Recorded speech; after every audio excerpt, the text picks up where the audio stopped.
Hello दोस्तों, मैं Rahul Joshi Gurukul PCS की ऑनलाइन क्लासेस में आप सभी का स्वागत करता हूं। आज हम पॉलिटी में बहुत महत्वपूर्ण टॉपिक को डिस्कस करेंगे जिसका नाम है संघ और राज्यों के बीच संबंध, यानी केंद्र और राज्य के बीच संबंध। ठीक है। पहले देखते हैं कि संविधान में इसके लिए क्या क्या प्रावधान है। संविधान में केंद्र और राज्यों के बीच जो संबंध है उनको अलग अलग किया गया है। कौन सी अनुसूची में? 7वीं अनुसूची में। आने वाले समय में किसी भी प्रकार के विवाद से बचने के लिए संविधान निर्माताओं ने केंद्र और राज्य से संबंधित विषयों को अलग अलग सूचियों में डाल दिया, जिनका नाम था आपका केंद्र सूची या संघ सूची। दूसरा था आपका राज्य सूची। और तीसरा आपका था समवर्ती सूची। ठीक है। यानी जो संघ सूची के विषय होंगे उसमें जो है कानून बनाने का अधिकार जो होगा वो केंद्र सरकार का होगा। जो राज्य सूची के विषय है उसमें कानून बनाने का अधिकार राज्य का होगा। और समवर्ती सूची में केंद्र और राज्य दोनों कानून बना सकते हैं, लेकिन केंद्र के द्वारा बनाए गए जो कानून है वो जो है विवाद की स्थिति में सही माना जाएगा। ठीक है। तो ये तो आपका हो गया कि थोड़ा बहुत इसकी जो होगी आपकी बैकग्राउंड हो गया कि क्यों इसको लाया गया था। उसके बाद जो एक केंद्र और राज्य के संबंध है इनको हम तीन भागों में विभाजित करते हैं। एक आपका विधायी संबंध है, दूसरा आपका प्रशासनिक संबंध है, तीसरा आपका वित्तीय संबंध। ठीक है। जो विधायी और प्रशासनिक संबंध है इनका जो जिक्र है कहाँ किया गया है? भाग 11 में किया गया। कहाँ किया गया? भाग 11 में। और जो वित्तीय संबंध है इनका जो जिक्र किया गया है किया गया है भाग 12 में। ठीक है। और इसी के अनुसार जो है भारत शासन अधिनियम में विषयों को तीन भागों में बांटा गया। पहला जो भाग था वो था आपका संघ सूची। दूसरा भाग था राज्य सूची। और तीसरा भाग था समवर्ती सूची। ठीक है। अब दूसरी बात हम को देखते हैं कि इसमें से प्रश्न किस प्रकार से आते हैं। प्रश्न इससे सरल और सीधा सा प्रश्न आता है, लेकिन आपको उसके लिए जो है थोड़ा तैयारी अच्छी करनी पड़ती है क्योंकि इसमें डेटा बहुत है। और अगर आप मेरी बताए हुए तरीकों को फॉलो करोगे तो आसानी से आपका ये कंप्लीट हो जाएगा। आसानी से आपको याद हम करा देंगे। ठीक है। तो प्रश्न इसमें से कैसे आता है? वो डायरेक्ट पूछ देगा कि निम्नलिखित में से कौन सा विषय संघ सूची का है, कौन सा विषय राज्य सूची का है, कौन सा विषय समवर्ती सूची का है। ठीक है। तो इस प्रकार का इसमें प्रश्न आपसे पूछा जाता है। ठीक। अब चलिए हम डिस्कस करते हैं कि कौन से विषय जो थे वो कहाँ थे। ये जो वर्तमान स्थिति है इसको हम छोड़ देते हैं। वर्तमान स्थिति में क्योंकि ये चेंज होते रहते हैं तो इसको हमें याद नहीं करना है, ध्यान रखना। ठीक है। इसको मैं हटा दे रहा हूँ, इसको आपको याद नहीं करना है। आपको याद करना है कि मूल संविधान में जो है संघ सूची से संबंधित कितने विषय।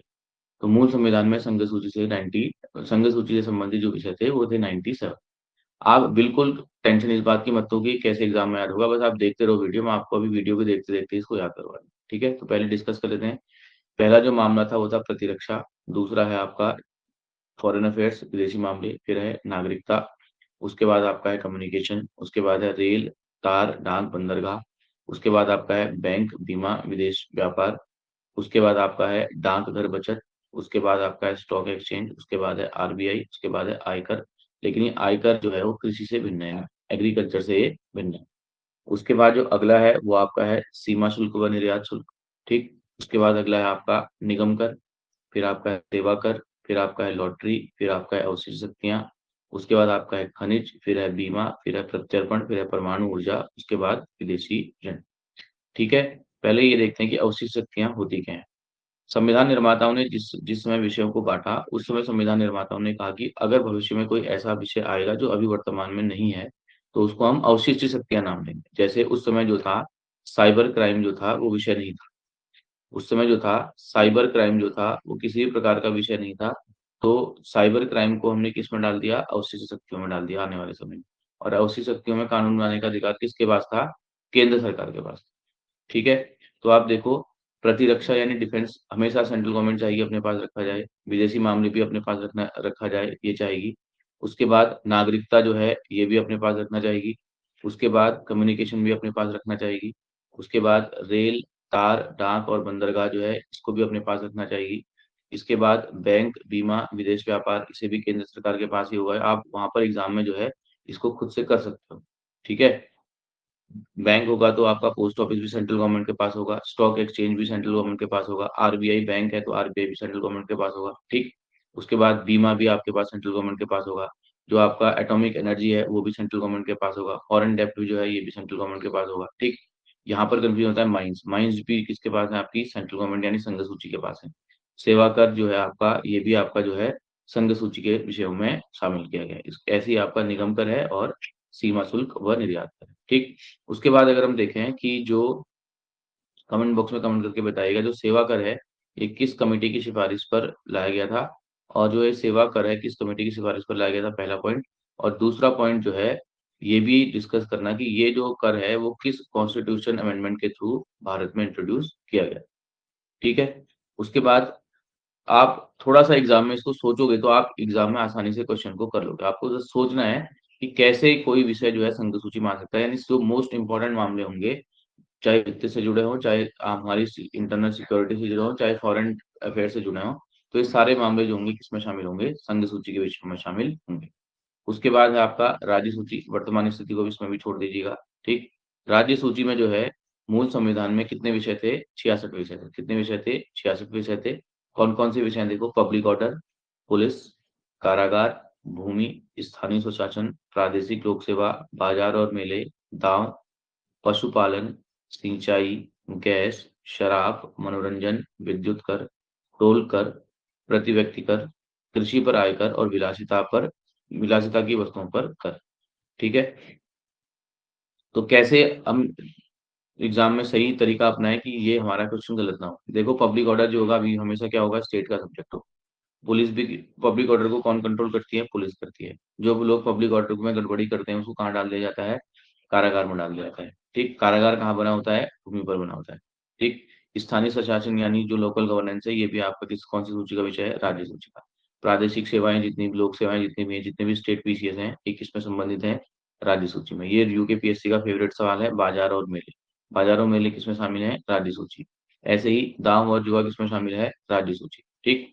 उसके बाद पशुपालन हो गया, सिंचाई हो गया, गैस हो गया, शराब, जितनी भी आपकी जो शराब है इससे जो कर वसूलती है, कौन वसूलती है, राज्य सरकार वसूलती है। और सबसे ज्यादा राज्य सरकारों का जो स्रोत है आय का वो क्या है, शराब है।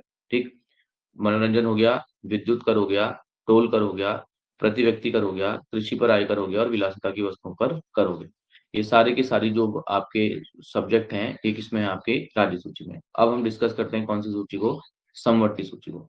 समवर्ती सूची में कौन कौन से हैं मैं एकदम आपको बिल्कुल आसानी से याद करा दूंगा, बस आप वीडियो को अंत तक बने रहिए। कौन कौन से हैं, शिक्षा, वन, वन्य जीवों का संरक्षण और पर्यावरण, विवाह और विच्छेदन, वृत्तियां, विद्युत, विधि, वृत्ति, चिकित्सा वृत्तियां, वन्य जीवों का संरक्षण। देखो जितने भी वॉ से हैं वो सारे के सारे समवर्ती सूची में से याद करना। वो वाले कौन से हैं, वन, वन्य जीवों का संरक्षण पहला वाला हो गया, विवाह विच्छेदन हो गया, वृत्तियां हो गई, विद्युत हो गया।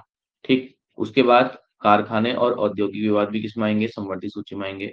और मजदूर संघ, देखो जहां पर भी आपके औद्योगिक कारखाने लगेंगे वहां पर विवाद होंगे, जहां भी कारखाने लगेंगे वहां पर विवाद होंगे। और विवादों को जो किया जाएगा वो न्याय के द्वारा किया जाएगा या प्रशासन के द्वारा किया जाएगा। ठीक है। और जहां पर आपके कारखाने होंगे वहां पर मजदूर संघ भी होंगे। ऐसे कार्य की स्टोरी बना लीजिएगा, ऐसे याद कर लीजिएगा। उसके बाद अगला आपका है दंड, विधि, प्रक्रिया, बांट माप, समाचार पत्र, पुस्तक और मुद्रण, ये भी आपका एक जैसा ही है। अगर न्यूज़पेपर होगा, न्यूज़पेपर के साथ पुस्तकें, पुस्तकें कहाँ छपती हैं, प्रिंटिंग प्रेस में छपती हैं। ऐसे करके याद करना।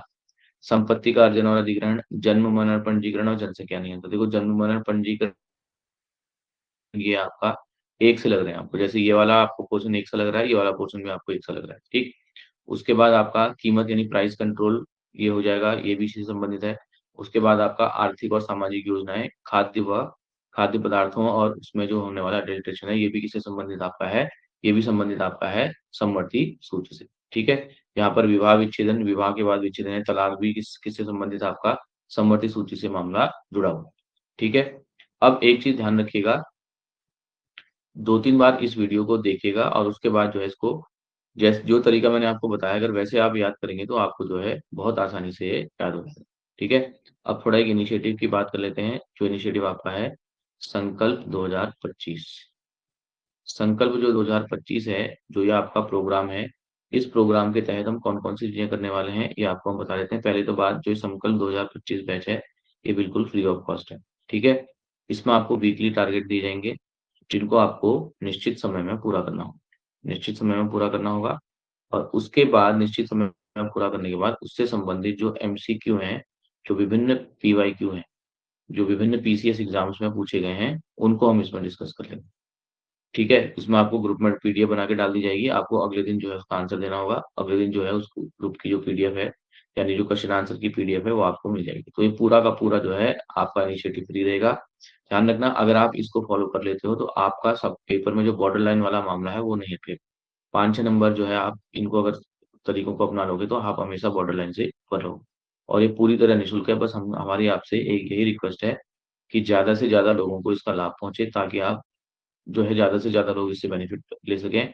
तो ज़्यादा से ज़्यादा लोगों को आपको क्या करना है, इसको शेयर करना है। हमारे जो इस प्रोग्राम है, ज़्यादा से ज़्यादा मित्रों को जो है संकल्प 2025 के बारे में बताना, विशेषकर जो गरीब छात्र हैं उनको ये काफ़ी फायदा कर सकता है, जो कोचिंग वगैरह अफोर्ड नहीं कर सकते हैं।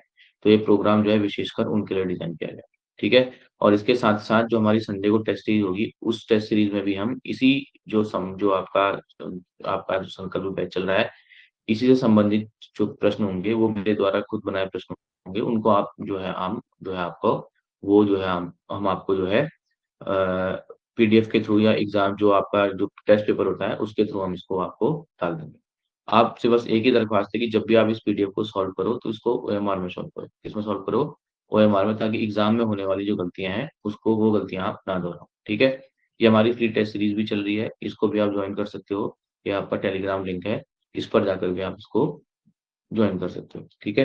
वीडियो अगर आपको पसंद आई तो लाइक कीजिए, शेयर कीजिए, सब्सक्राइब कीजिए और ज़्यादा से ज़्यादा इस संकल्प 2025 के बारे में जो है लोगों को बताइए। धन्यवाद।